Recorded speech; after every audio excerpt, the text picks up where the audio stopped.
Welcome to our channel. నేను మీ అవని. మనం కథలోకి వెళ్ళిపోయే ముందు మన ఛానల్ని తప్పకుండా సబ్స్క్రైబ్ చేసుకోండి. అలాగే లైక్ చేయండి.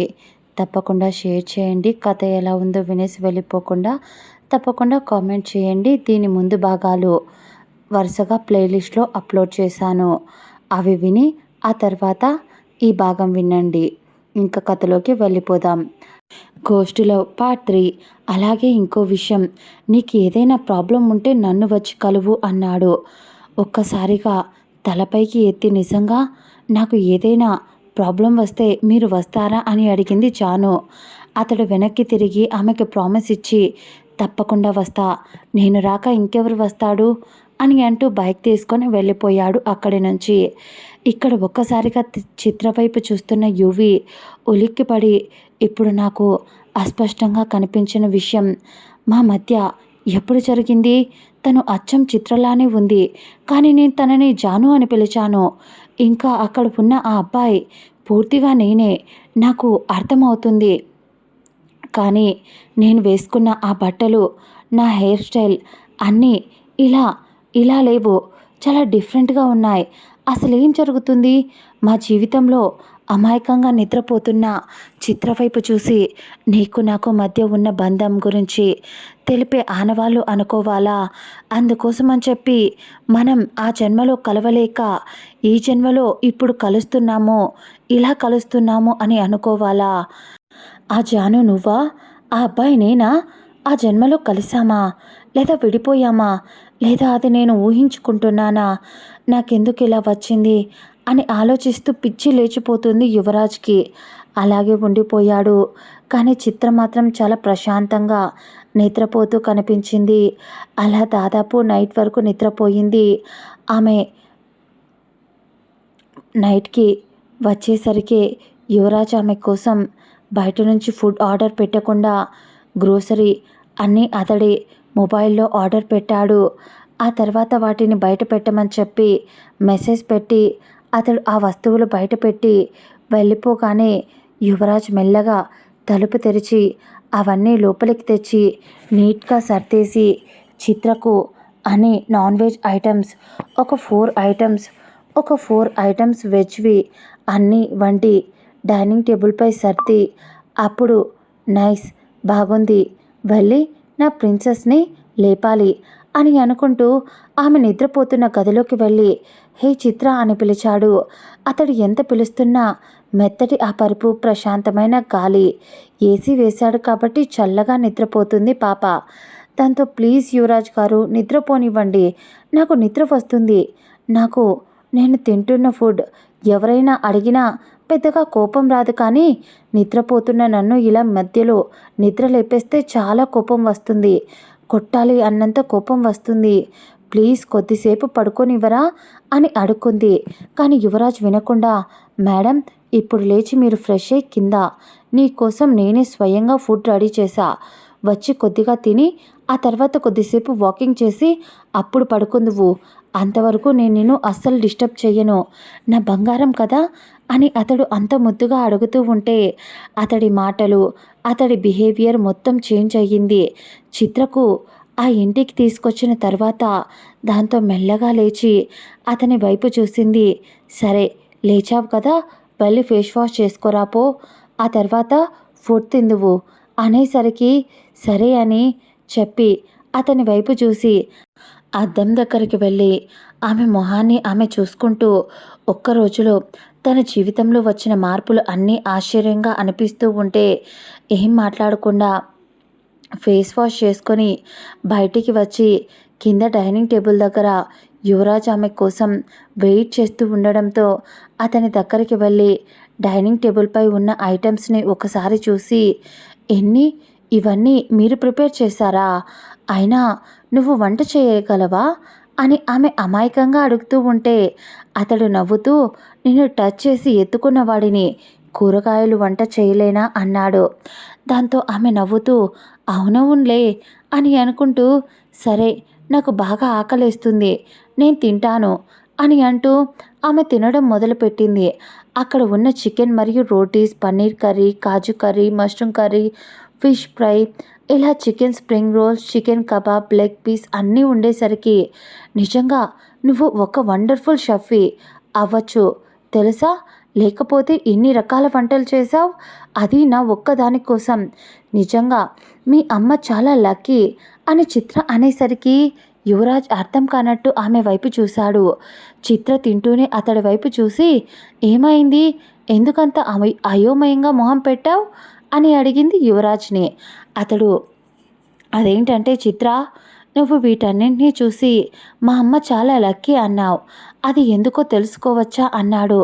దాంతో చిత్ర నవ్వుతూ, అదే మీ అమ్మగారికి కూడా మీరు ఇలాగే వంట చేసి పెట్టి ఉంటారు కదా, మీకు పెళ్ళి కాలేదు అని చెప్పి న్యూస్లో విన్నా, కానీ గర్ల్ ఫ్రెండ్స్ ఉన్నారంట కదా, అయినా మీరు నెలకొకరిని గర్ల్ ఫ్రెండ్గా మారుస్తారని నేను చాలాసార్లు న్యూస్లో చూసా. కాబట్టి అలాంటి వాళ్ళకు అమ్మ అంటే చాలా ఇష్టం ఉంటుంది. కాబట్టి మీ అమ్మగారికి కూడా ఇలా వంట చేయబట్టే కదా ఇప్పుడు మీరు నా కోసం ఇలా వంట చేస్తున్నారు అని ఆమె అమాయకంగా నవ్వుతూ చెప్తుంటే యువరాజ్ ఆమె వైపు ఒకసారి చూసి సైలెంట్గా ఉండిపోయాడు. చిత్ర తింటూనే అతడి మొహంలో మారుతున్న హావభావాలను చూసి, ఏమైంది మై డియర్ గోస్ట్ గారు అని అడిగింది. అతడు పుసుక్కున నవ్వేసి, నేను గోస్టా అన్నాడు. అవును కదా, మీరు గోస్టే కదా, మీకు ప్రాణం లేదు, కానీ ఇలా ఆత్మలా తిరిగి నా చుట్టూనే ఉంటున్నారు కదా అని అంది అతడి వైపు చూసి వెక్కిరింపుగా. అతడు మాత్రం సైలెంట్గా ఆమె వైపు చూసి, చిత్ర, నువ్వు అనుకున్నట్టు నాకు మా అమ్మకు అంత బాండింగ్ లేదురా అనేసరికి చిత్ర నవ్వుతూ, అదేంటో డబ్బున్న వాళ్ళకు ఏ కొరత ఉండదు అంటారు, కానీ వాళ్లకు మనశ్శాంతి, ప్రేమ ఇవన్నీ కరువే అని, ముఖ్యంగా ప్రేమ దొరకడం చాలా కష్టమని మిమ్మల్ని చూస్తుంటేనే అర్థమవుతుంది రాక్ స్టార్ గారు. మీరు మీ పాటలతో అందరినీ ఆకట్టుకొని అందరినీ ప్రేమలోకంలో విహరించేలా చేస్తారేమో, కానీ మీ ఫ్యామిలీ వాళ్ళు మాత్రం ఎందుకు దూరంగా ఉంచడం వాళ్ళని అని ఆమె అనేసరికి దానికి యువరాజ్ కొంచెం కోపంగా, నేనేమీ ఎవరిని దూరంగా ఉంచడం లేదు, చిన్నప్పటి నుంచి అమ్మా నాన్న నాకు అన్నీ ఇచ్చారు, కానీ వాళ్ళ టైంని, వాళ్ళు ప్రేమని ఇవ్వలేకపోయారు, అది ఇప్పటికి కూడా నన్ను ముళ్ళులా మెలిపెడుతూనే ఉంది చిత్ర అన్నాడు యువరాజ్. ఆ తర్వాత చిత్ర నవ్వుతూ, వాళ్ళు ఇవ్వటం కాదు, మీరు అడిగారు ఎప్పుడైనా, అమ్మ నాన్న మీరు నాతో టైం స్పెండ్ చేయండి, మీ అవసరం నాకుంది అని మీరు ఎప్పుడైనా అడిగి ఉంటే అప్పుడు మీ అమ్మా నాన్న ఆగిపోయే వాళ్ళేమో మీకోసం అని అంది చిత్ర. ఆ మాట ఒక్కసారిగా యువరాజ్కి సూటిగా తగిలింది. నిజమే కదా, అమ్మ నాన్న చాలాసార్లు నాతో మాట్లాడడానికి వచ్చినా కూడా నేనే ఎప్పుడు నాకు టైం లేదు అంటూ నేను కూడా వాళ్ళు చేసిన దానికి పారిపోయేవాడిని. ఒకవేళ కలిసినా కూడా ఏదైనా ఫ్యామిలీ ఫంక్షన్స్ అప్పుడు సైలెంట్గా ఒక మూలన నా పని ఏదో నేను చూసుకుంటూ సైలెంట్గా ఉండేవాడిని. అదే నేను చేసిన తప్పా చిత్ర అన్నట్టు నా పేరెంట్స్తో నేను బిహేవ్ చేసిన విధానం కరెక్ట్గా లేదా, ఎప్పుడు నా అమ్మ నాన్న లేదా ఎలా ఉన్నారో నేను లేకుండా అని ఇలా యువరాజ్ పరిపరి విధాలా ఆలోచిస్తూ ఉంటే చిత్ర అప్పుడే ఫుల్గా తిని హ్యాండ్ వాష్ చేసుకొని ప్లేట్ కిచెన్లో పెట్టేసి, ఇదిగో గోస్ట్ గారు, వెళ్ళి ఆ ప్లేట్ని క్లీన్ చేసి రండి, ఇక్కడ నేను మీ ప్రిన్సెస్ని అన్నారు కదా, కాబట్టి నా సేవలు మీరు చెయ్యండి అని ఆమె నవ్వుతూ అంది. అతడు అయోమయంగానే అక్కడి నుంచి లోపలికి వెళ్ళిపోయాడు. కానీ అతడి మనసులో ఎన్నో ఆలోచనలు. అతన్ని నమ్ముకున్న వాళ్ళు ఇప్పుడు అందరూ అతడి కోసం బాధపడుతూ ఉంటారు కదా, పైకి వాళ్ళ ప్రేమను కొందరు చూపించకపోవచ్చు, కానీ లోపల అంతులేనంత ప్రేమను చూపిస్తారు. ముఖ్యంగా నా పేరెంట్స్, వాళ్లకు నా మీద ప్రేమ లేకపోతే నేను కష్టపడకూడదు అని ఇంటి నిండా పని వాళ్ళను పెట్టారు. ప్రతి ఒక్క క్షణం వాళ్ళు ఎక్కడున్నా నా కోసం ఫోన్ చేస్తూ కనుక్కుంటూ ఉండేవాళ్ళు. నేను టైంకి తింటున్నానా లేదా అని, పనివాళ్ళు కరెక్ట్గా ఉన్నారా లేదా అని వీడియో కాల్ చేసి మరీ కనుక్కునేవాళ్ళు. నేను ఎంత రచ్చ చేసేవాడిని, గొడవలు చేసేవాడిని, పోలీస్ స్టేషన్ దాకా కూడా వెళ్ళా, నా మీద కేసు కూడా పడ్డాయి. నాన్న కొన్ని లక్షలు పెట్టి ఒక కేసులో ఇరుక్కున్నప్పుడు ఒక పోలీస్ ఆఫీసర్పై చెయ్యి చేసుకుంటే అతడికి దాదాపు లక్షలు కాదు 2 కోట్లు ఇచ్చి అతడి లైఫ్ని సెటిల్ కూడా చేశాడు. నాన్న అవన్నీ యువరాజ్కి ఇప్పుడు గుర్తొచ్చి నిజంగా నా పేరెంట్స్ నాకు అన్నీ ఇచ్చారు. అందువల్లే నాకు మనిషి విలువ మనీ విలువ తెలియకుండా అయిపోయిందా? ఇలా పరిపరి విధాల అతడు ఆలోచిస్తూ ఇప్పుడు చిత్రం నేను ప్రేమిస్తున్నానా? మరి చిత్రం ప్రేమిస్తే అక్కడ నేను ప్రేమించిన నా ప్రేమ అని ఆలోచిస్తూ అలాగే ఉండిపోయాడు. చిత్ర కొద్దిసేపు తిరిగి అలసిపోయి అప్పుడు మై డియర్ రాక్ స్టార్ అని పిలిచింది. అతడు ఆలోచనల నుంచి బయటికి వచ్చి హా అన్నాడు. కానీ చిత్ర కొంచెం మొహం చిన్నబుచ్చుకుంటూ సారీ అని అంది. అతడు అర్థం కానట్టు దేనికి అని అడిగేసరికి అదేంటంటే మీరు మొహం డల్గా పెట్టుకున్నారు. నాకు తెలిసి నేనేదో పిచ్చి పిచ్చిగా వాగినట్టు ఉన్నా. అందుకే మీరు అలా మొహం పెట్టుకున్నారు కదా. I'm really sorry. నేనైతే కావాలని ఏం చెయ్యలేదు. ఏదో నోటికి వచ్చినట్టు వాగేశాను. అది మీకు మిమ్మల్ని బాధ పెట్టినట్టు ఉంది అని అంది. ఆ తర్వాత యువరాజ్ ఆమె బాధను చూసి నోరు ముయ్ చాలు కానీ ఇదేదో వాగుతూ ఉన్నావు. ఇప్పుడు ఏంటి అని అడిగాడు. నాకు బోర్ కొడుతుంది. టీవీ చూద్దామా అని అంది పళ్ళు ఇక్కిలిస్తూ. అతడు కూడా నవ్వేస్తూ ఈడియట్ అంటూ పద అని అంటూ టీవీ పెట్టాడు. అందులో వస్తున్న ప్రోగ్రామ్స్, సాంగ్స్, రొమాంటిక్ సాంగ్స్ అన్నీ చూసి చిత్ర కొంచెం ఇబ్బంది పడుతూ ఉంటే యువరాజ్ ఆమె ఇబ్బందిని గురించి గమనించి చిన్నగా నవ్వుకుంటూ అయినా చిత్ర నాకు ఆశ్చర్యంగా ఉంది. అయినా మరీ ఇంత దద్దిలా ఎలా ఉన్నావు నువ్వు? అసలు మీ కాలేజీలో ఉన్న అమ్మాయిలు అబ్బాయిలు సిటీలో వాళ్ళకన్నా ఏం తక్కువ తీసిపోరు. కాలేజ్ వెనక ఖాళీ ప్లేస్లో వాళ్ళు ఎవరికీ తెలియకుండా ప్రపోజ్ చేసుకుంటారు, లవ్ చేసుకుంటారు అని అన్నీ చేసుకుంటున్నారు. నువ్వేమో అలాంటి వాళ్ళని చూస్తేనే ఆమెను దూరం పారిపోతున్నావు. నాకు తెలిసినంత వరకు, నేను అక్కడ చూసినంత వరకు నీకు కూడా అక్కడ చాలామంది ప్రపోజ్ చేశారు. నేను కూడా చూశాను. కానీ నువ్వు ఎలా ఉన్నావంటే ఇలా భయపడుతూ ఉంటే నువ్వు ఈ ప్రపంచంలో ఎదగలేవు పాపా. కొంచెం గ్రో అప్ కిడ్లా ఆలోచించు అన్నాడు యువరాజ్. చిత్రమొహం నల్లగా పెట్టేసి ఉడుక్కుంటూ నేనేమి కిడ్నీ కాదు, పెద్దదాన్నే. కాకపోతే మీరు వాళ్ళని ఇందాక పోల్చారు కదా, నాకు అలాంటివన్నీ నాకు నచ్చవు, ఇష్టం కూడా ఉండదు. మనం కాలేజీకి వెళ్తున్నాం, అక్కడ చదువుకోవాలి. అయినా నాకు తెలిసినంత వరకు ఇప్పటి వరకు నేను ఎవరిని అంత మంచి వాళ్ళను చూడలేదు అక్కడ. ప్రేమ అంటే ఏదో మీరు అన్నారు కదా ఇందాక కాలేజీ వెనక్కి వెళ్ళి ప్రేమించుకోవటం అని. అది కాదు.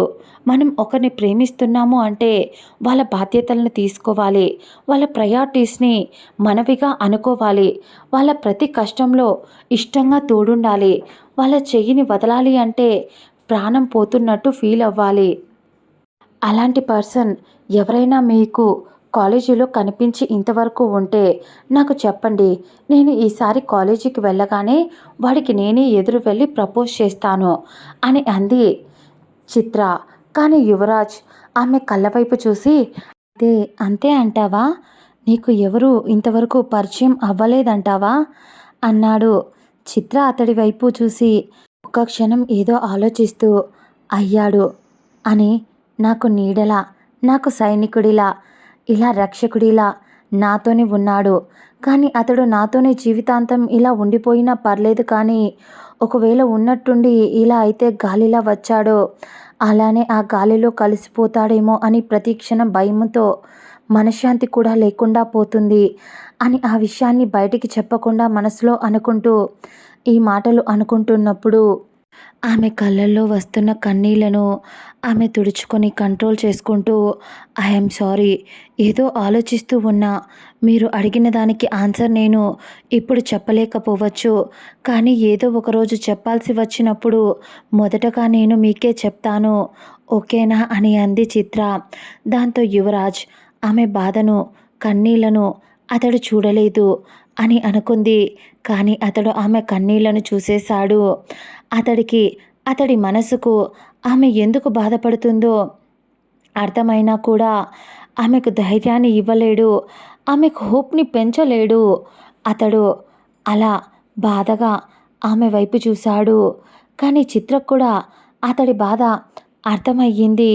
ఏమో వెంటనే మాట మారుస్తూ, సరే కానీ ఇంతకీ రాక్ స్టార్ గారు, మీరు మా ఊర్లో ఉన్నప్పుడు నేను నాతో పాటు మిమ్మల్ని తీసుకెళ్ళి మీకు నా ప్రపంచాన్ని మొత్తం చూపించాను. ఇప్పుడు మీరు నన్ను మీ ప్రపంచంలోకి తీసుకొచ్చారు. నాకు మీ అమ్మా నాన్నల్ని మరియు మీ ప్రపంచాన్ని చూపిస్తారా అని అడిగింది చిత్ర. ఆమె అలా అడిగేసరికి ఏదో తెలియని ఒక వింత భావం. వెంటనే ఏదో అయోమయంలోనే చూపిస్తాను అన్నాడు. ఆ తర్వాత అలా మాట్లాడుకుంటూ టీవీ చూస్తూ ఉన్న సమయంలో ఆమె అలాగే విరాజ్ భుజంపై పడుకొని నిద్రపోయింది.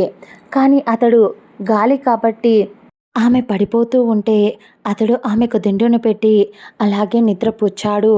అప్పుడే టీవీలో న్యూస్ ఒక మ్యాటర్ రన్ అవుతూ ఉంది. చిత్ర ఒకవైపు నిద్రపోతుంది. హీరో రాక్ స్టార్ మరియు యువరాజ్ చనిపోయాడు. చాలా కాలం అవుతున్నా అతడి బాడీ ఇంకా కనిపించలేదు. దాంతో తన అమ్మా నాన్న వెతికించి ఇంకా వాళ్ళ వల్ల కూడా కాక వదిలేశారు అని వస్తున్న న్యూస్ చూసి యువరాజ్ అయోమయంగా చూస్తూ, అంటే నా బాడీ ఇంకా నా పేరెంట్స్కి దొరకలేదా? నాకు జరగాల్సిన కార్యక్రమాలన్నీ ఇంకా జరగలేదా? కాబట్టి నిజంగానే నేను నిజంగా చిత్ర అన్నట్టు ఇలా దయ్యంలా మారి ఆమె చుట్టూ తిరుగుతూ ఉన్నానా అని కొంచెం టెన్షన్ పడ్డాడు. అప్పుడే ఆ న్యూస్ పక్కకు తోసేస్తూ న్యూస్లో ఒక అమ్మాయిని మరియు యువరాజ్ ఫోటోని చూపిస్తూ, ఒక పెద్ద మోడల్ విహాన తను యువరాజ్ ఇద్దరు ప్రేమించుకున్నారు. వాళ్లకు ప్రేమకు గుర్తుగా తను ఇప్పుడు 4th మంత్ ప్రెగ్నెంట్ అని అక్కడ ఆమె బయట చెప్పుకొచ్చారు. కానీ యువరాజ్ పేరెంట్స్ నా కొడుకు ఆమెను పెళ్లి చేసుకోలేదు, అలాగే ఆమె కడుపులో పెరుగుతున్న బిడ్డకు కూడా మా కొడుకు తండ్రి కూడా కాదు, అయ్యి ఉండే ఛాన్స్ కూడా లేదు అని వాళ్ళు గట్టిగా అంటున్నారు. కానీ విహాన గారు యువరాజ్ గారు చాలా రోజులుగా ప్రేమించుకుంటున్నట్టు ఒకప్పుడు న్యూస్లో మారు మోగిపోయింది.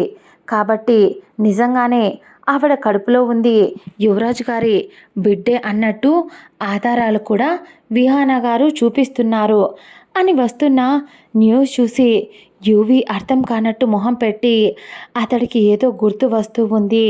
కానీ అతను యాక్సిడెంట్కు ముందు అతడికి ఏం జరిగిందో ప్రస్తుతం గుర్తులేదు. నాకు అవును, నేను ఒకప్పుడు విహానాను ప్రేమించాను, కానీ నాకు గుర్తున్నంత వరకు ఆమెతో నేను ఇంటిమేట్ అయ్యేటప్పుడు ప్రతిసారి నేను సేఫ్టీ యూజ్ చేశాను. అలాంటప్పుడు తను ఎలా ప్రెగ్నెంట్ అవ్వగలదు? మిస్ అయ్యిందా? ఇలా నాకెందుకు జరిగినవి గుర్తు రావటం లేదు? నన్ను ఆ దేవుడు ఎందుకు ఇలా ఇంతలా టార్చర్ పెడుతున్నాడు? ఆ దేవుడు ఇంతకీ విహాన ఒకవేళ తన లైఫ్లో నేను లేకపోయినా మూవ్ ఆన్ అయిపోగలదు, కానీ ఆమె కడుపులో ఉన్న బిడ్డ నాదే అయితే ఆ బిడ్డకు తండ్రి లేకుండా జీవితాంతం వాడు పెరగాల్సి వస్తుంది. అలాంటప్పుడు ఆ బిడ్డను తన కడుపులో ఉంచుకోవాల్సిన అవసరం ఏముంది?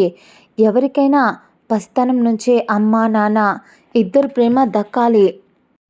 అలాంటిది విహాన ఒక ఫూల్లా బిహేవ్ చేస్తుంది.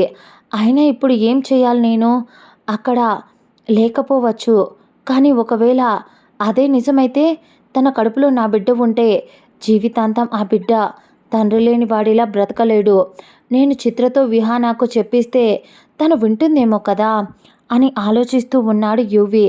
అలా నిద్రపోతున్న చిత్ర వైపు చూసి, నీ ప్రశాంతమైన మొహం చూసే ఎన్ని ప్రాబ్లమ్స్ ఉన్నా ఇట్టే మర్చిపోతాను అని అనుకుని ఆమెను బెడ్రూమ్లో పడుకోబెట్టి ఆమె నిద్రపోతూ ఉంటే ఆమె వైపే మళ్ళీ చూస్తూ అలా కూర్చుండిపోయాడు యువరాజ్.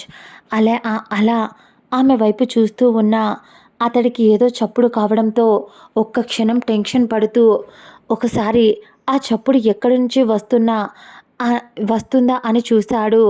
అది ఆ రూమ్ బాల్కనీ నుంచి వస్తుంది.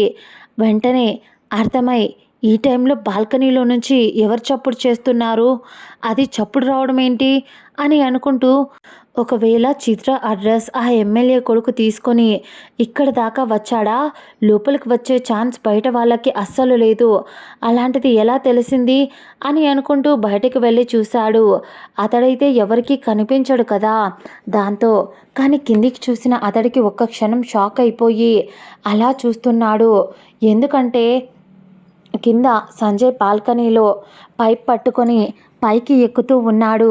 ఒక్క క్షణం అది చూసిన యువి కొంచెం ఆశ్చర్యంగా, ఇంకొంచెం అయోమయంగా, ఇంకొంచెం టెన్షన్గా, ఒక్కసారిగా కోపం వచ్చేసి, వెధవ సన్నాసి, ఎంత ధైర్యం వీడికి, నా ఇంటికి ఇలా అడ్డదారిలో అర్ధరాత్రి ఆడపిల్ల ఉంది అని తెలిసి కూడా వస్తున్నాడు. అయినా వీడిది కొంచెం లూజ్ క్యారెక్టర్, కనిపించిన ప్రతి అమ్మాయిని గోకాలి అని ట్రై చేస్తూ ఉంటాడు. ఆ విషయాన్ని నేను ఎలా మర్చిపోతాను అని అనుకుంటూ పక్కనే ఉన్న పూల కుండీ కనిపించేసరికి యువి కోపంగా, వెధవ చెప్తానుండరా నీ పని అని అంటూ ఆ పూల కుండీని కింద ఉన్న సంజయ్ నెత్తిన పడేలా చేశాడు.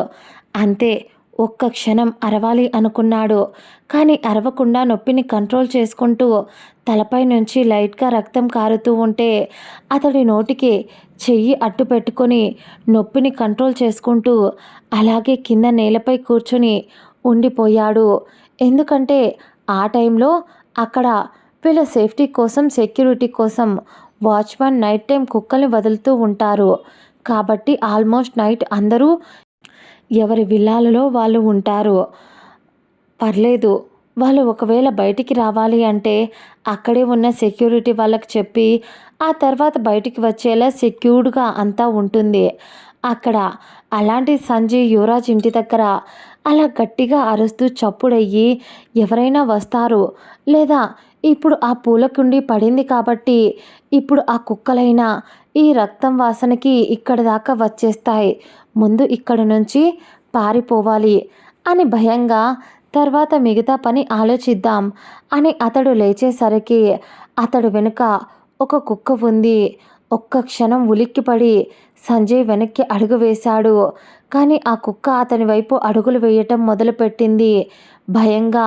సంజయ్, హే, నేను ఎవరో నీకు తెలియదు, నేను నిన్ను చంపేస్తాను, నా జోలికి రాకు, వచ్చేంత ధైర్యం కూడా చెయ్యకు, నేను ద గ్రేట్ సినిమా హీరోని, సంజయ్ని అని అంటూ ఏదేదో పిచ్చి పిచ్చిగా వాగుతూ ఉన్నాడు సంజయ్. అప్పుడే ఆ కుక్క ఇక మీదికి దూకుతుంది అని అనుకున్న టైంకి అప్పుడు కరెక్ట్గా అక్కడికి ఒక అమ్మాయి వచ్చి, యూ ఈడియట్ పర్వర్టెడ్ ఫెలో, నువ్వు ఇంకా మారలేదా, నువ్వు హీరోవి ఎలా అయ్యావో నాకైతే అర్థం కాదు వెధవా, అయినా అమ్మాయిలు ఉన్న ఇళ్ళ వైపే నీ చూపు ఉంటుంది అనుకున్నా, కానీ నీ చూపు ఇప్పుడు యువరాజ్ ఇంటి వైపు కూడా మళ్ళిందా, అయినా ఇక్కడ ఎవరున్నారనరా ఈ టైంలో వాళ్ళ ఇంటిపైకి వెళ్ళాలి అని చూస్తున్నావు అని ఎదురుగా ఉన్న ఆ అమ్మాయి అనేసరికి సంజయ్ తల మీద చెయ్యి పట్టుకొని తనకు దగ్గరగా కోపంగా తన వైపే చూస్తున్న ఆ కుక్కను చూస్తూ మరియు ఆ అమ్మాయి వైపు కూడా చూస్తూ, హే మేఘా, నీకు దండం పెడతానే, ఆ కుక్కను ప్లీజ్ వెనక్కి పిలుచుకోవే, ఇప్పుడే అర్థమవుతుంది అది నీదే కదా, ప్లీజ్ ఈ కుక్కను పిలుచుకోవే తల్లి, నీకు జరిగింది ఏంటో మొత్తం చెప్తా, నాకు అది ఇక్కడ ఉంటే భయంతో ప్రాణం పోతుంది, ప్లీజ్ మేఘా, నేనే తప్పు చెయ్యలేదు, ఒకప్పుడు తప్పు చేసేవాడినే, కానీ ఇప్పుడు నిజంగా మారిపోయా, ఎంత పవర్ ఎంత డబ్బు ఉన్నా ఒక మనిషి ప్రాణం చాలా విలువైనది అని యువరాజ్ని చూసిన తర్వాతే నాకు అర్థమయ్యింది.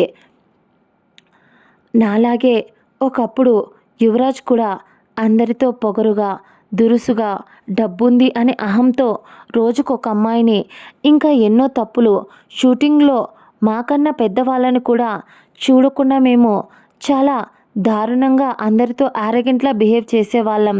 కానీ యువరాజ్ చనిపోవటం నాకు కూడా కొంచెం నాలో మార్పుకి కారణం అయ్యింది. కానీ ఇప్పుడు అదంతా కాదు మేఘా. నేను మార్నింగ్ ఒక అమ్మాయిని కలిశాను. ఇక్కడికి రావడం చూసా తనని. అనేసరికి మళ్ళీ మొదటికే వస్తున్నావురా వెధవా. ఎటుపోయి అటుపోయి ఆ అమ్మాయి దగ్గరికే వస్తున్నావు అని మేఘ కోపంగా అనేసరికి, అదే మేఘా నీకు చెప్పేది. ఎందుకు అర్థం కావటం లేదు? యువి ఇంట్లో ఇప్పుడు ఒక అమ్మాయి ఉంటుంది. పైగా నీకు తెలుసా, నేను చూసింది కనుక నువ్వు చెప్తే నువ్వు అస్సలు నమ్మవు. నన్నే నమ్మడం లేదు. ఇక చూసింది చెప్తే అస్సలు నమ్ముతావా అనేసరికి, ముందు చెప్పి చావు, నమ్మాలో లేదో తర్వాత చెప్తాను అని అంది మేఘ. సంజయ్ సంకోచిస్తూనే, అదేంటంటే మేఘ, మార్నింగ్ ఆ అమ్మాయి ఇంటి పెన్ నెంబర్ చెప్పి ఇంటి దగ్గరికి వచ్చి లోపలికి వెళ్తున్నప్పుడు ఈ అమ్మాయి మాత్రమే నడుస్తూ లోపలికి వచ్చింది. కానీ తన పక్కన తన లగేజ్ తను వెళ్తూ ఉంటే ఎవరో ఆ లగేజ్ని మోస్తున్నట్టు తన వెంటే లోపలికి వెళ్ళింది. పైగా ఆ అమ్మాయి ఎవరితోనో మాట్లాడుతున్నట్టు నాకు అనిపించింది. లోపలికి వెళ్ళింది తను. పైగా అక్కడ నుంచి నా ప్యాలెస్ ఎదురుగా చాలా క్లియర్గా కనిపిస్తుంది. పైగా లోపల ఉన్న ఆ అమ్మాయి హాల్లో ఉన్నప్పుడు ఇంకా క్లియర్గా విండోలో నుంచి ఏం చేస్తున్నారు అని కనిపిస్తుంది. దాంతో నాకు ఆ అమ్మాయి ఎవరితోనో మాట్లాడుతున్నట్టు, ఆ అమ్మాయి ఎవరినో హక్ చేసుకున్నట్టు అనిపించింది అనేసరికి మేఘ కొంచెం కోపంగా, ఒరే వెధవా, యువి ఈ విల్లాని ఎవరికైనా అమ్మేసి ఉంటాడేమో. వాళ్ళు ఆ అమ్మాయి బాయ్ ఫ్రెండ్ అయి ఉండొచ్చు.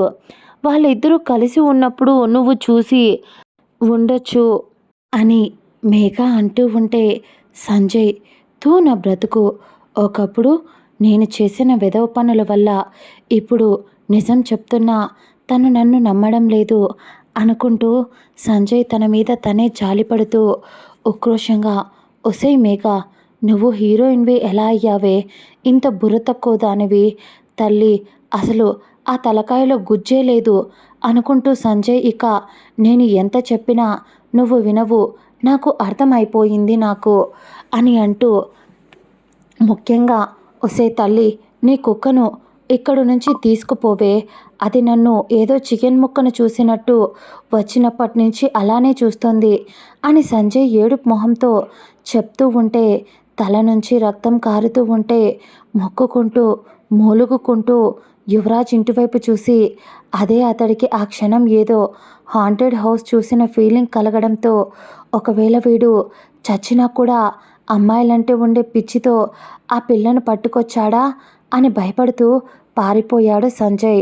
ఆ క్షణం ఆ ఇంటివైపు చూస్తూ వెళ్ళిపోతున్న సంజయ్ని అయోమయంగా చూస్తూ, వీడు చెప్పేది నేను నమ్మాలా అని ఆ ఇంటివైపు చూసి, యువి మేఘకు కూడా ఫ్రెండ్ కావడంతో ఆ ఇంటివైపు చూసి, మేఘ, యువి నువ్వు చనిపోయావు అని ప్రపంచం నమ్ముతుంది. అది నిజమేనా? కానీ మీ అమ్మా నాన్న పరిస్థితి చాలా దారుణంగా ఉంది యువి. ఒకవేళ సంజయ్ అన్నది నిజమైతే నువ్వు నిజంగా ఇంట్లో ఇప్పుడు ఇక్కడ ఉంటున్నావా? ఒకవేళ అలా అయితే వాడు చెప్పిన దాని ప్రకారం ఇంట్లో నీతో పాటు ఇంకో అమ్మాయి కూడా ఉందా? తెలుసుకోవాలి అని అనుకుంటూ ఆ ఇంటివైపు చూసి అక్కడ నుంచి వెళ్ళిపోయింది. పైన బాల్కనీలో ఇదంతా చూస్తున్న యువరాజ్ కోపంగా, రే సంజయ్య, రే సంజయ్క, నీ యబ్బ, నువ్వు మారడమేమో కానీ ఇప్పుడు దానికి కూడా డౌట్ పెట్టి పోయి సచ్చావు. ఇప్పుడు ఇద్దరూ కలిసి ఇంటివైపు స్పై చేస్తారా? అసలే చిత్రకు సిటీ చూపిద్దామని అనుకున్నా. పైగా ఇంట్లో కూడా ఫ్రీడమ్ లేకుండా చేసి చచ్చేలా ఉన్నావు కదరా. నిన్ను పూల కుండీతో కాదురా, పెద్ద బండరాయి తెచ్చి నీ నెత్తిన వేసి నెత్తికేసి బాది చంపేయాలి వెధవా అని తిట్టుకుంటూ యువరాజ్ ఆలోచించడం మొదలుపెట్టాడు. ఇప్పుడు ఏం జరిగినా కూడా చిత్రపైకి ఈ ప్రమాదం రాకూడదు. అలా రాకుండా ఉండాలి అంటే ముందు తనని అమ్మా నాన్న దగ్గరికి తీసుకెళ్ళి వాళ్ళు ఎలా ఉన్నారో అని వాళ్ళతో కలిసి అన్ని విషయాలు మాట్లాడి, ఆ తర్వాత విహాన దగ్గరికి తీసుకెళ్ళి తను కడుపుతో ఉంది కాబట్టి తన మ్యాటర్ కూడా క్లోజ్ చేసి తనతో మాట్లాడి సర్ది చెప్పాలి. ఇక లాస్ట్ అండ్ ఫైనల్ చిత్రకు కూడా సెండ్ ఆఫ్ ఇచ్చి నేను ఇక్కడి నుంచి ఎక్కడికైనా దూరంగా వెళ్ళిపోవాలి. ఈ 3 బాధ్యతలు నాకున్నాయి. అమ్మా నాన్న మరియు చిత్ర ఎందుకు వీళ్ళ గురించి తలుచుకొని ప్రతిసారి నాలో విపరీతమైన బాధ, నా మీద నాకే కోపం అన్నీ వస్తున్నాయి అని యువరాజ్ అనుకుంటూ అలా ఆలోచిస్తూ ఉండిపోయాడు. ఉదయం 7 గంటలు అవుతూ ఉంటే చిత్ర ఉలిక్కిపడి లేచింది. లేచి చుట్టూ చూసింది. కానీ అక్కడ యువరాజ్ లేడు. ఒక్క క్షణం భయం వేసింది. అంత పెద్ద ఇల్లు ఎప్పుడూ చూడలేదు తను. అలాంటిది కొత్త ప్రపంచంలో ఒక్కదాన్ని వదిలేసి వెళ్ళిపోతే భయం వేస్తుంది కదా. దాంతో భయంగా గట్టిగా అరుస్తూ, యువి, ఎక్కడున్నారు మీరు?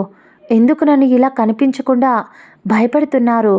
ప్లీజ్, ఎక్కడున్నారు మీరు? ప్లీజ్ ఒక్కసారి కనిపించండి అంటూ పైనుంచి పరిగెత్తుకుంటూ స్టెప్స్ పై నుంచి దిగుతూ కిందికి వచ్చింది అరుస్తూ చిత్ర. కానీ దాదాపు ఆమె 10 నిమిషాలు అరిచి మొత్తం ఇల్లంతా వెతికినా ఎక్కడా కనిపించలేదు. భయం వేసింది. ఒళ్ళంతా షివరైపోవడం మొదలుపెట్టింది. వణికిపోతూ కళ్ళల్లో నుంచి కన్నీళ్లు కారిపోతూ ఉబికి వచ్చేస్తూ ఉన్నాయి. భయంతో ఏం చేయాలో అర్థం కాక దిక్కులు చూస్తూ ఉన్న తనకు ఒక్కసారిగా యువి ఆమె వెనక ఉన్నట్టు అనిపించేసరికి టక్కున వెనక్కి తిరిగి గట్టిగా ఏడుస్తూ, నన్ను నన్ను వదిలేసి ఎందుకు వెళ్ళిపోయావు అంటూ అతడు ఆత్మ అని తెలిసిన ఆమె ఆ క్షణం అది మరిచిపోయి అతన్ని గట్టిగా కొట్టడం మొదలుపెట్టింది. ఒక్క క్షణం యువి ఆమె చేస్తుంది చూసి షాక్లో ఉండిపోయాడు. అప్పుడు ఆమె కళ్ళలో వస్తున్న కన్నీళ్లు, అతడు ఇంతసేపు కనిపించకపోయేసరికి ఆమె టెన్షన్ పడటం, ఇవన్నీ గమనించి ఒక్కసారిగా యువి ఆమె కళ్ళవైపు చూసి, ఆర్ యు ఓకే? నువ్వు భయపడుతున్నావా అని అడిగాడు. ఆమె ఏడుస్తూ చిన్నపిల్లల ముక్కులు ఎగబీలుస్తూ, నువ్వు నువ్వు అందరూ అన్నట్టు ఒక రాతి మనిషివే. నిజంగా ఇలా నన్ను తీసుకొచ్చి ఇక్కడి ఒంటరిగా వదిలేసి వెళ్ళిపోతే నేను నిన్ను అప్పుడు విసిగించాను కాబట్టి నాకు ఇదే పనిష్మెంట్ అని ఇక్కడ వదిలేసి వెళ్ళిపోవాలి అని అనుకున్నావు కదా అని గట్టిగా ఏడుస్తూ అతన్ని కొట్టడం మొదలుపెట్టింది తను. అతడు ఆమె కంట్లో కారుతున్న కన్నీళ్లను అతడి వేళ్లతో తుడవాలి అని చూసినా అది అతడి వల్ల కాలేదు. కన్నీళ్ళకు కూడా పవర్ ఉంటుందేమో అనిపించింది ఆ క్షణం. ఆమెను హగ్ చేసుకుందాం అనిపించిన ప్రతి ఒక్క ఎమోషన్ని ఆమె గుండెల్లో దాచుకుంటుంది. అందుకే ఆమె దగ్గర కాకుండా, సారీ చిత్ర, ఏదో ఆలోచిస్తూ ఇలా కిందికి వచ్చి కూర్చున్నా. అలా బయటికి వెళ్ళి చూశానా, గార్డెన్లో అంతలోపు నీ గొంతు వినిపించింది. పరిగెత్తుకుంటూ వచ్చేసా. సారీ మా, ఇంకెప్పుడు ఇలా చెయ్యను అని బ్రతిమిలాడడం మొదలుపెట్టాడు. కానీ చిత్ర ఏడుస్తూనే, నేను నీతో మాట్లాడను పో, ఇంకోసారి నువ్వు మళ్ళీ నన్ను ఇలా వదిలేసి వెళ్ళిపోతావు. అయినా నేను నీకేమవుతానని, అందుకే నేను ఇక్కడ నుంచి మా ఇంటికి వెళ్ళిపోతాను. నన్ను మళ్ళీ మా కాలేజ్ వాళ్ళు దిగిన హోటల్ దగ్గర డ్రాప్ చేసి నేను అక్కడే ఉండి నెల రోజుల తర్వాత వెళ్ళిపోవడమా, లేదా అక్కడికి వెళ్ళి సార్ని అడిగి ఇప్పుడే బస్సు ఎక్కి ఊరికి వెళ్ళిపోతాను అని ఆమె గొడవ చేయడం మొదలు పెట్టేసింది. దాంతో యువి కొంచెం గట్టిగా, చిత్ర, ఇప్పటికే చాలా ఎక్కువ వాగేశావు, నోరు మూసుకొని కూర్చో, నేను ఇక్కడికి నిన్ను ఊరికే తీసుకొచ్చాను అని అనుకున్నావా? అయినా ఊరికి వెళ్ళిపోతాను ఊరికి వెళ్ళిపోతాను అని చిన్నపిల్లలా మారం చేస్తున్నావు. నువ్వు ఎల్కేజీ స్టూడెంట్ ఏమీ కాదు కదా, చిన్నపిల్లవి కాదు అనేసరికి చిత్ర కోపంగా ఉక్రోషంగా, అన్ని రోజులు అంత గారాబంగా ఆమెతో అంత మంచిగా ఉన్న యువి ఇప్పుడు కోపంగా మాట్లాడేసరికి ఆమెకు కోపం వచ్చి అతడు ఇచ్చిన చనువుతో ధైర్యంగా ముందుకు వచ్చి, నేను చిన్న పిల్లని కాదు, మీరు అనేది నిజమే, కాకపోతే మా అమ్మకు నేను చిన్నపిల్లనే. నేను ఏం చేసినా మా అమ్మ నన్ను చిన్నపిల్ల అని అంటుంది. మీలాంటి వాళ్లకు చిన్నపిల్లగా కనిపించకపోవచ్చు. నాకు తెలుసు మీకు చాలామంది గర్ల్ ఫ్రెండ్స్ ఉన్నారు అని, మీరు నెలకొకరిని మారుస్తూ ఉంటారు అని, ఆ విషయం కూడా నాకు ఆల్రెడీ ఎప్పుడో తెలుసు అని చిత్ర ఉక్రోషంగా కోపంగా అతని వైపు చూస్తూ ఉంది. అందుకే అయి ఉంటుంది నన్ను ఇక్కడి దాకా తీసుకువచ్చింది కూడా మీరు. అందుకే ముందు బాగా మాట్లాడారు. ఇప్పుడు ఆ తర్వాత నాపై కోపం చూపిస్తూ నేను మీకు దగ్గర అవ్వాలని ఇలా మాట్లాడుతున్నారు. నాతో అవసరం తీర్చుకోవాలి అని అనుకుంటున్నారు అని చిత్ర ఏదేదో పిచ్చి పిచ్చిగా అప్పటికప్పుడు వాగేసింది. యువీకి ఆమె నోటి నుంచి వచ్చిన మాటలు కోపం కట్టలు తెంచుకొని వచ్చేసింది. ఎవరి నోటి నుంచి ఆ మాటలు వచ్చినా కూడా అతడు సైలెంట్గా ఉండేవాడేమో, కానీ వచ్చింది చిత్ర నోటి నుంచి. ఆ మాటలను అతడు జీర్ణించుకోలేకపోయాడు. వెంటనే అక్కడ ఉన్న ఫ్లవర్ వాస్ తీసుకొని నేలపై విసిరు కొట్టి, హౌ డేర్ యూ చిత్ర, నీకు ఎంత ధైర్యమే ఇలా మాట్లాడటానికి నాతో? ఏంటి, నేను నిన్ను యూజ్ చేసుకోవడం కోసం ఇక్కడి దాకా తెచ్చానా? నేను నిన్ను ఎప్పుడూ అలానే చూసానా? ఎలా కనిపిస్తున్నానే నేను అంటూ ఆమె గొంతును గట్టిగా పట్టుకొని గోడకు అదిమి పట్టాడు. చిత్ర ఊపిరి ఆడక, యువి వదులు అని అతన్ని వేడుకుంటూ ఉన్నా అతడు వినకుండా, ఎందుకు వదలాలి? నువ్వు అన్న మాటలు, నేను మనిషిని కాకపోవచ్చు, కానీ ఆ దేవుడు నాకు కూడా మనసు అనే ఒక పదార్థాన్ని పెట్టే ఉంచాడు. అది నువ్వు మాట్లాడిన మాటలకు 1000 ముక్కలుగా పగిలిపోయింది. అయినా ఎలా కనిపిస్తున్నానే నేను నీకు? నేను ఒకప్పుడు 100 మంది అమ్మాయిలతో తిరిగి ఉండొచ్చు, కానీ నేను నిన్ను ఆ దృష్టితో ఎప్పుడూ చూడలేదు. వాళ్ళను చూసినట్టు నీపై నాకు ఉన్న ఒపీనియన్ తెలిస్తే నువ్వు చచ్చిపోతావు. అది నీలాంటి పిచ్చిదానికి, సైకోదానికి అర్థం కాదు. చెప్పాలని కూడా నేను అనుకోవటం లేదు. నేను నిన్ను ఇక్కడికి తీసుకొచ్చింది నీ మంచి కోసం. నువ్వు ఆ ఊరిలో ఉండి ప్రపంచం తెలియక ఇలా మొద్దులా తయారయ్యి ఇదిగో అలా అడ్డదిడ్డమైన వాగుడు వాగుతూ ప్రతి దానికి భయపడుతూ పిరికి పందల జీవితాన్ని నెట్టుకొస్తావని ఇక్కడి దాకా తీసుకొచ్చా. కానీ నువ్వు ఇక్కడికి వచ్చాక నేను నిన్ను మార్చాలి అనుకున్నా. అయినా నేను ఇన్ని రోజులు నీతోనే ఉన్నా కదా, ఏ రోజైనా నేను నిన్ను టచ్ చేయగలిగినా కూడా తప్పుగా నిన్ను చూశానా? నువ్వు స్నానానికి వెళ్తే నీ బాత్రూంలోకి రావటానికి నాకు గోడ కూడా అడ్డు అవ్వదు. అలాంటప్పుడు నువ్వు అన్న మాటలు చాలా నీచంగా ఉన్నాయి. చాలా నీచంగా మాట్లాడావు చిత్ర. నేను నిన్ను ఆకాశంలో ఊహించుకున్నా, కానీ నువ్వు ఒక్క క్షణంలో నువ్వు మాట్లాడిన మాటలు నిన్ను పాతాళంలోకి పడిపోయేలా చేశాయి. నేను నిన్ను అక్కడి నుంచి తీసుకొచ్చేటప్పుడు నేను నీ నుంచి ఏది ఆశించలేదే, కానీ ఇక్కడికి వచ్చాక నా పరిస్థితులు నేను నీ నుంచి ఆశించేలా చేశాయి. కానీ అది తప్పుడు ఆలోచన కాదు, అది అవసరం కాదు, అది బంధం, బాధ్యత. ఒక కొడుక్గా నువ్వు అన్నావే, వాళ్ళని అడిగావా నీతో పాటు ఉండమని, నిన్ను ప్రేమగా చూసుకోమని అని చెప్పి? ఆ బాధ్యత నువ్వు అన్న తర్వాత నా రక్త సంబంధం నాకు గుర్తు వచ్చింది. నా అమ్మ నాన్న పిచ్చివాళ్ళు అయిపోయారు. నీ ద్వారా వాళ్ళు ఎలా ఉన్నారో వాళ్ళకు ధైర్యాన్ని నీ ద్వారా ఇవ్వాలి అనుకున్నా.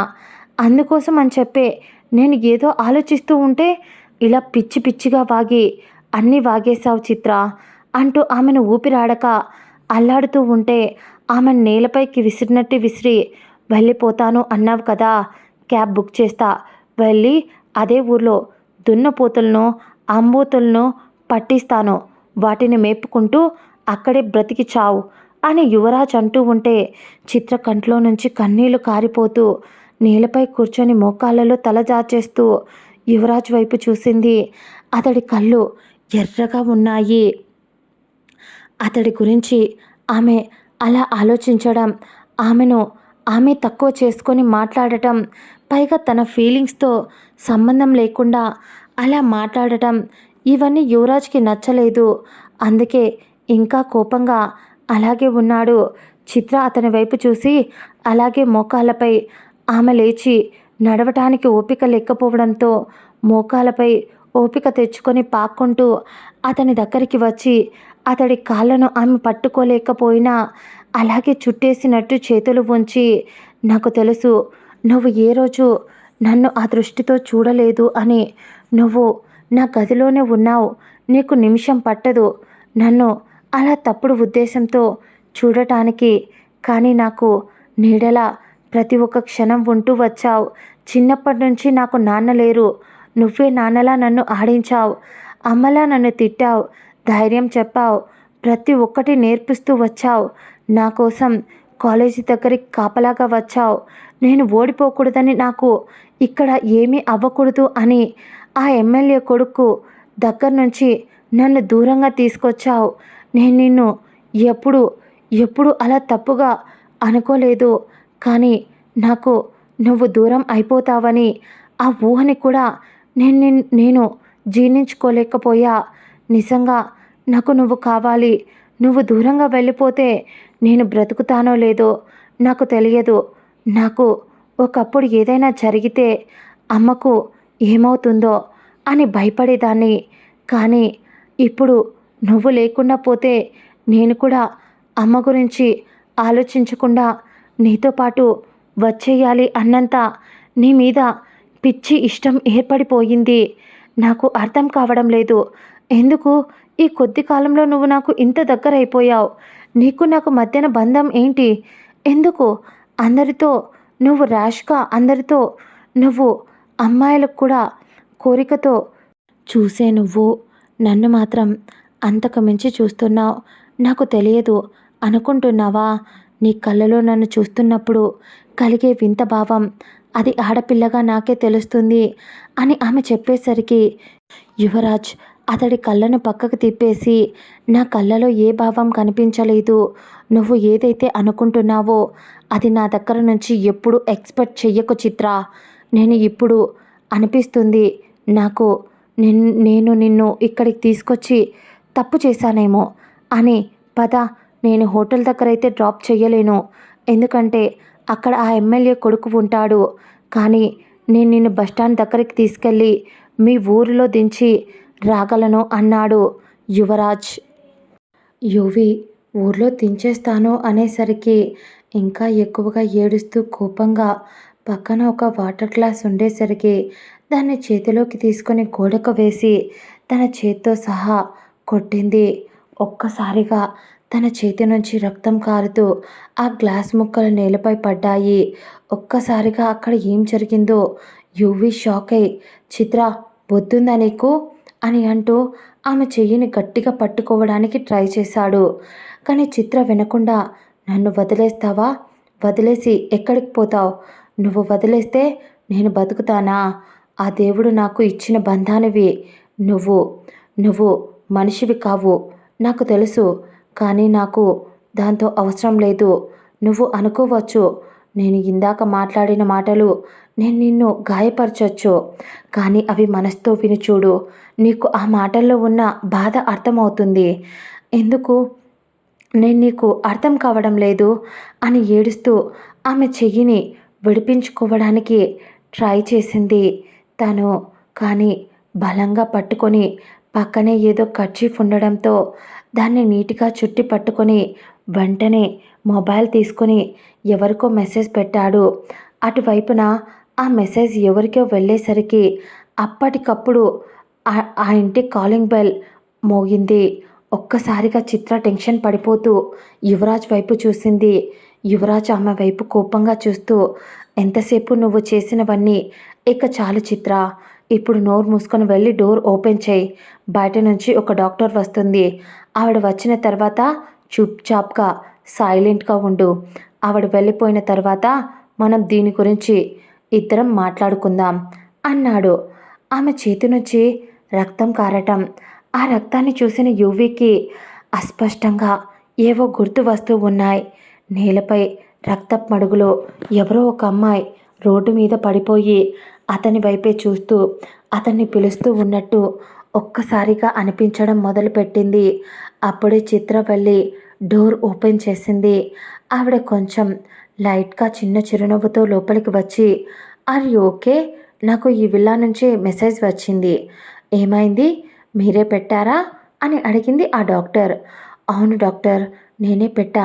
నా చేతికి చిన్న దెబ్బ తగిలింది, అందుకనే మెసేజ్ పెట్టా.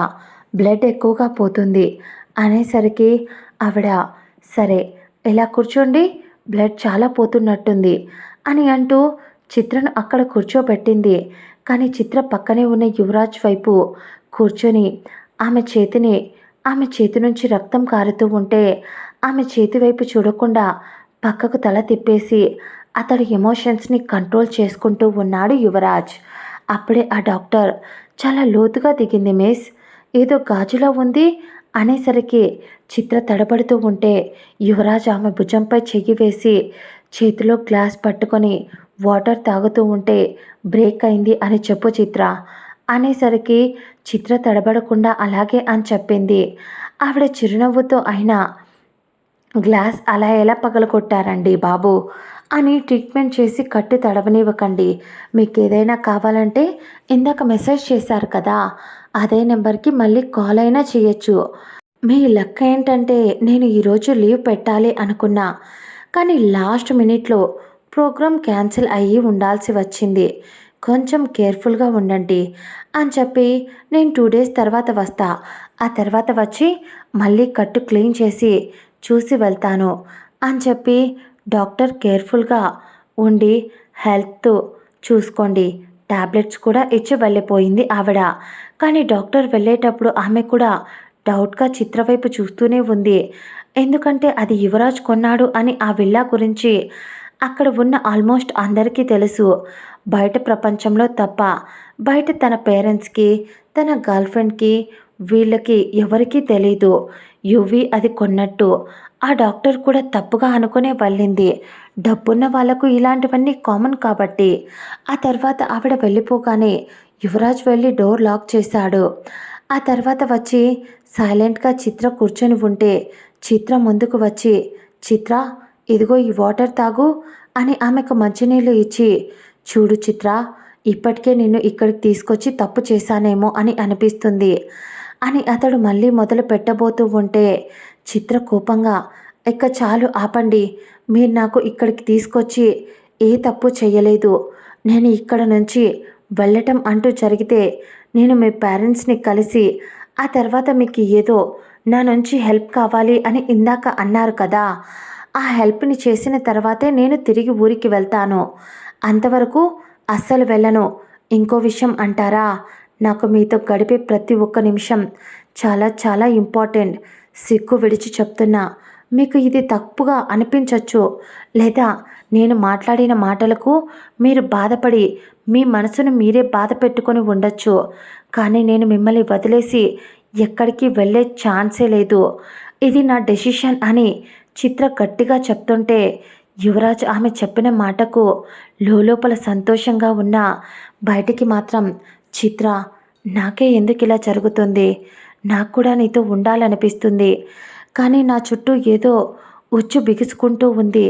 నిన్ను ఇక్కడ ఉంచితే నీకు జస్ట్ ఆ ఎమ్మెల్యే కొడుకుతో మాత్రమే ప్రాబ్లం ఉంది, కానీ ఇక్కడ ఉన్న ప్రాబ్లం ఏంటో నాకు కూడా పూర్తిగా అర్థం కావడం లేదు. అవన్నీ సాల్వ్ కాకపోతే ఎక్కడ నీ మెడకు చుట్టుకుంటాయో అని భయం వేస్తుంది చిత్ర. రాత్రి ఆ సంజయ్ గాడు మేఘకి డౌట్ వచ్చేలా చేశాడు. ఇంకా ఎవరెవరికి చెప్తాడో చెత్త విధవ అని మనసులో భయపడుతూ ముందు అమ్మా నాన్నను కలిసి ఆ తర్వాత ఈ సంజయ్ గాడు మ్యాటర్ కూడా అంతలోపు తేల్చేసేయాలి అనుకుంటూ, సరే చిత్ర, నాతో పాటు మా అమ్మ నాన్నని కలవటానికి వస్తావా అన్నాడు యువి. దానికి చిత్ర కూడా వస్తాను, ఎప్పుడు వెళ్దాం అనేసరికి, ఇప్పుడు కాదు, ఈరోజు నువ్వు రెస్ట్ తీసుకో. అసలు మేడం గారు చాలా కోపంగా ఉన్నారు కదా ఈరోజు, చేతికి బ్లడ్ చాలా పోయింది, పైగా నీరసంగా ఉన్నావు, వెళ్ళి ఫ్రెష్ అయ్యిరా. నేను ఎక్కడికి వెళ్ళను, ఇక్కడే నీకోసం ఫుడ్ ప్రిపేర్ చేస్తాను అనేసరికి ఆమె అతని వైపు తీక్షణంగా ఒక్క నిమిషం చూసి కోపంగా అక్కడి నుంచి వెళ్ళిపోయింది చిత్ర. ఆ తర్వాత రూమ్లోకి వెళ్ళి కూర్చొని, నాకే ఎందుకు ఇలా జరుగుతుంది, నీతో ఉండాలనిపిస్తుందిరా అని బాధపడుతూ అతను చెప్పాడు. కాబట్టి మళ్ళీ ఫ్రెష్ అవ్వడానికి బాత్రూంలోకి వెళ్ళింది చిత్ర. ఇక్కడ ఇది ఇలా జరుగుతూ ఉంటే కథకు మరోవైపు ఒక పెద్ద హాస్పిటల్, అది పైన లాస్ట్ ఫ్లోర్లో. అక్కడ ఎవరూ లేరు. దాదాపు పైన ఫ్లోర్కి కింద 2 ఫ్లోర్లు కూడా ఖాళీగా ఉన్నాయి. పైన ఏదో వర్క్ జరుగుతూ ఉంది, కన్స్ట్రక్షన్ వర్క్. అని చెప్పి ఎవరిని పైకి కనీసం వెళ్ళనివ్వకుండా రెస్ట్రిక్టెడ్ ఏరియా అని బోర్డు కూడా పెట్టేశారు. అలా అప్పుడే ఒక అమ్మాయి లిఫ్ట్లో ఆ లాస్ట్ ఫ్లోర్కి వచ్చి లిఫ్ట్ ఓపెన్ అవ్వగానే అందులో నుంచి వచ్చిన ఆ అమ్మాయి తనే విహానా. తన వెనక ఉన్న ఒక అబ్బాయి, మేడం మీరు రిస్క్ చేస్తున్నారు అనుకుంటా, అసలు ఇదంతా అవసరమా మీకు? ఏం తక్కువ అని చెప్పండి ఇలా చేస్తున్నారు? మీ ఫాదర్ వాళ్ళు ఆల్రెడీ కొన్ని కోట్లు సంపాదించిన ఆస్తి బోలెడెంతుంది. అలాంటప్పుడు ఎందుకోసం ఇలా అని చెప్పి మీరు ఆ యువరాజ్ వాడి ఆస్తి కోసం ఇంత కష్టపడుతున్నారు అని విహానా అసిస్టెంట్ ఆ అబ్బాయి దీపక్ అడుగుతూ ఉంటే విహానా ఒక ఈవిల్ స్మైల్ ఇచ్చి, ఏంటి ఇన్ని రోజులకు అడగాలనిపించిందా అనేసరికి, మేడం చాలాసార్లు అడగాలి అనుకున్నా, కానీ మీరు ఏమంటారో చెప్తారో చెప్పరో అనే భయం వేసింది అన్నాడు దీపక్.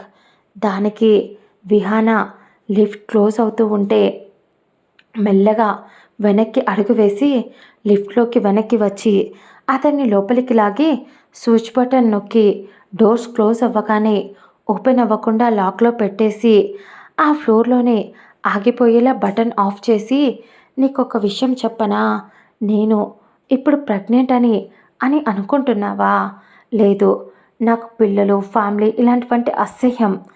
నాకన్నా పేరెంట్స్నే ఆస్తి రాయించుకొని రోడ్డు మీద వదిలేసిన దాన్ని నేను.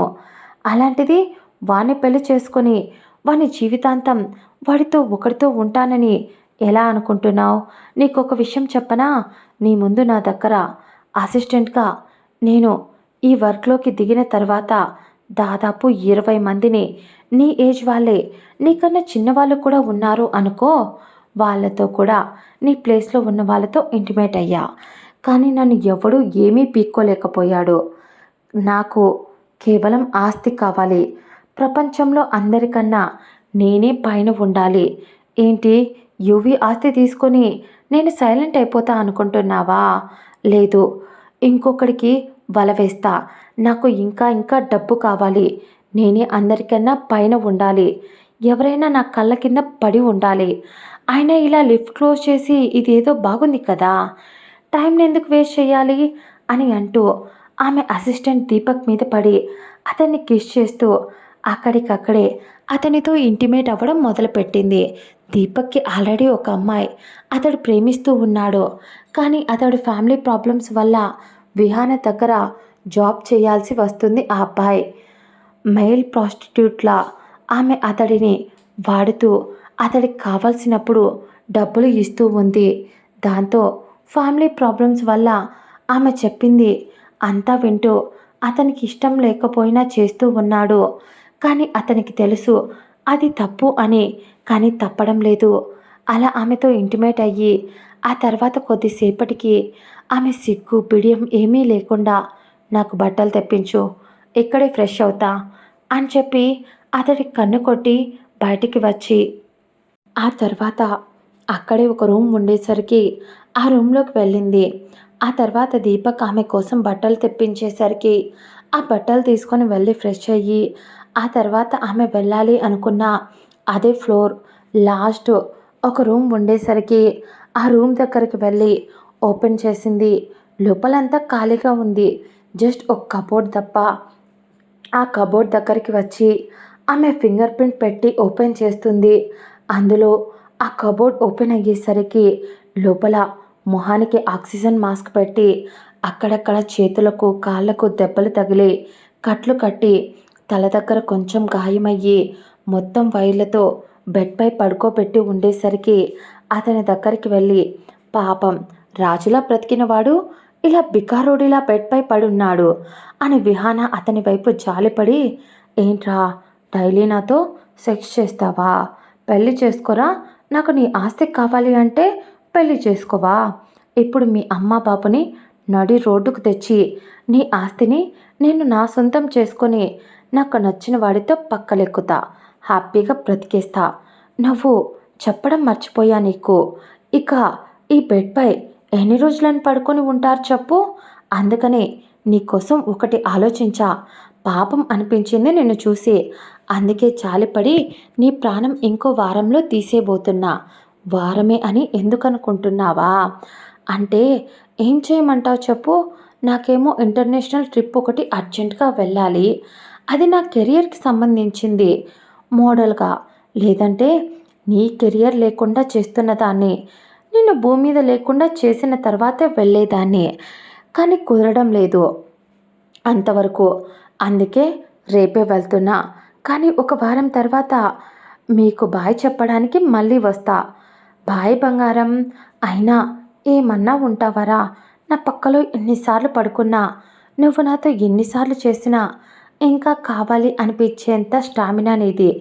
ఇదంతా ఓకే కానీ పాపం నీ అమ్మా నాన్నని నేను ఏం చెయ్యకపోయినా, నీ బాబాయ్ నీ ప్రాణాన్ని వాడికి బహుమతిగా ఇచ్చేసిన ఆ తర్వాత నీ అమ్మా నాన్నని వాడు చంపేస్తాడు. అప్పుడు పాపం నువ్వు పైనుంచి నిన్ను చూస్తూ నన్ను తిట్టుకుంటావు కదా అని వెక్కిలిగా నవ్వుతూ రాక్షసంగా మాట్లాడుతూ యువి వైపు చూసి, నాకు తెలుసు నువ్వు లేవలేవు. కాదు, నేను లేవనివ్వను. ఇక్కడ నీ కుటుంబం సర్వనాశనమే. ఇక నిన్ను నీ కుటుంబాన్ని కాపాడటానికి ఎవ్వరూ ఏం చెయ్యలేరు. చేసినా నేను వాళ్ళని బ్రతకనివ్వను.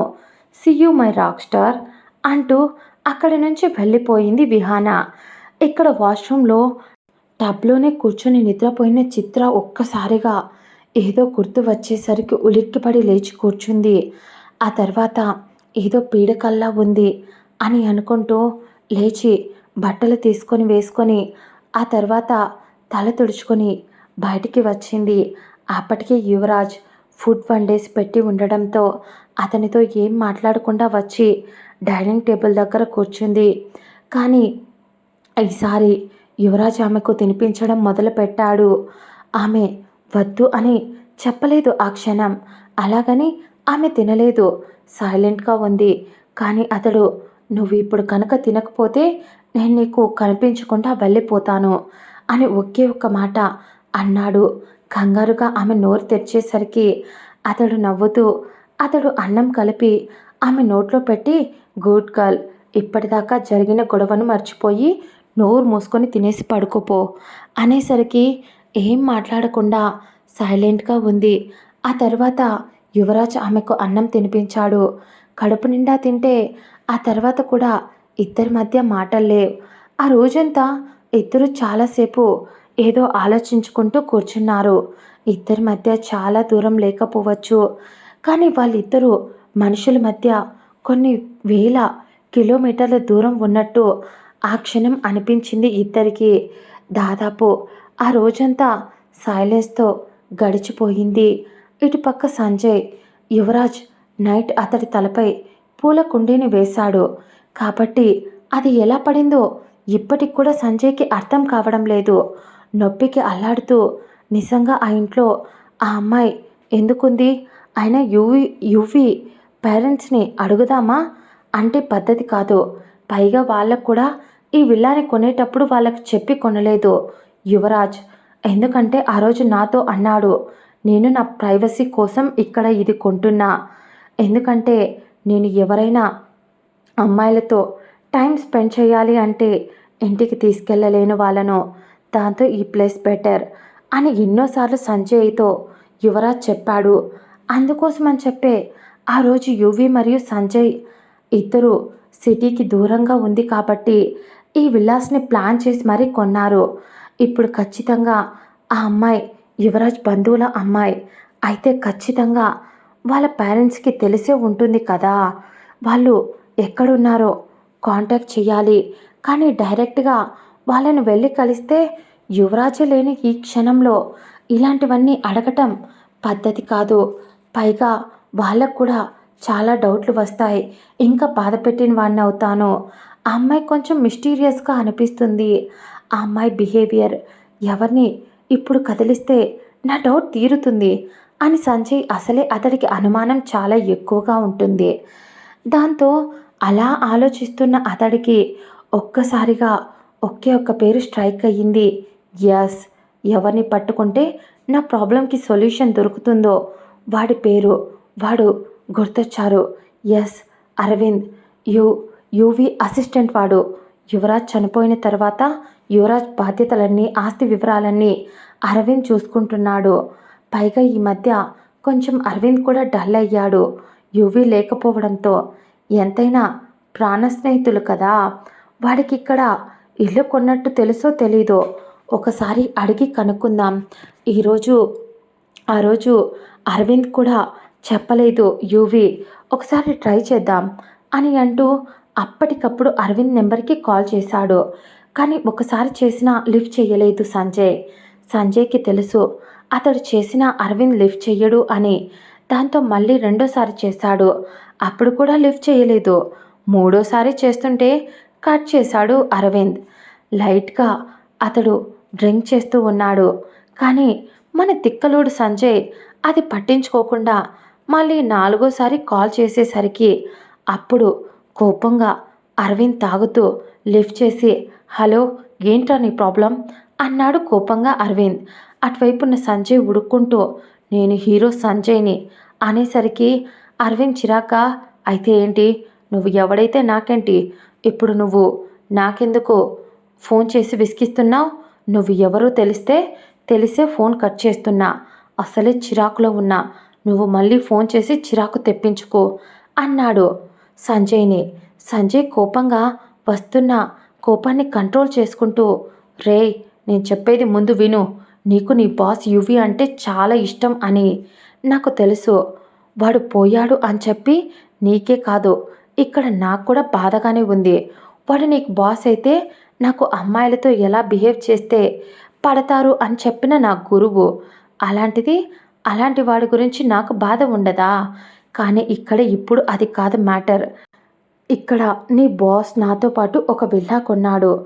ఆ విషయం నీకు కూడా చెప్పాడో లేదో నాకు తెలీదు.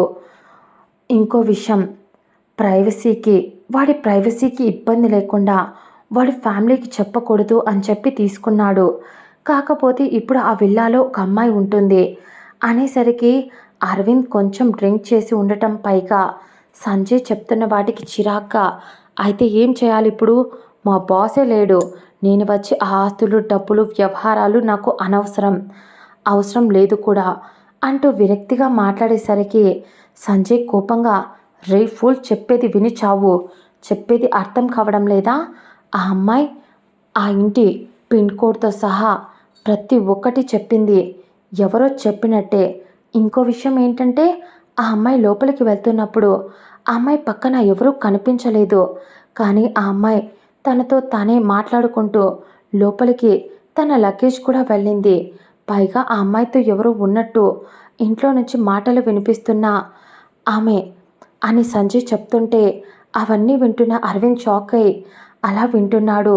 మా బాస్ విల్లా కొన్నాడా, అది నాకు తెలియకుండా, అయినా అక్కడ ఇన్ని రోజుల తర్వాత మా బాస్ కనిపించకుండా పోయిన తర్వాత అక్కడికి ఒక అమ్మాయి రావటం ఏంటి అని ఆలోచిస్తూ ఉండిపోయాడు అరవింద్.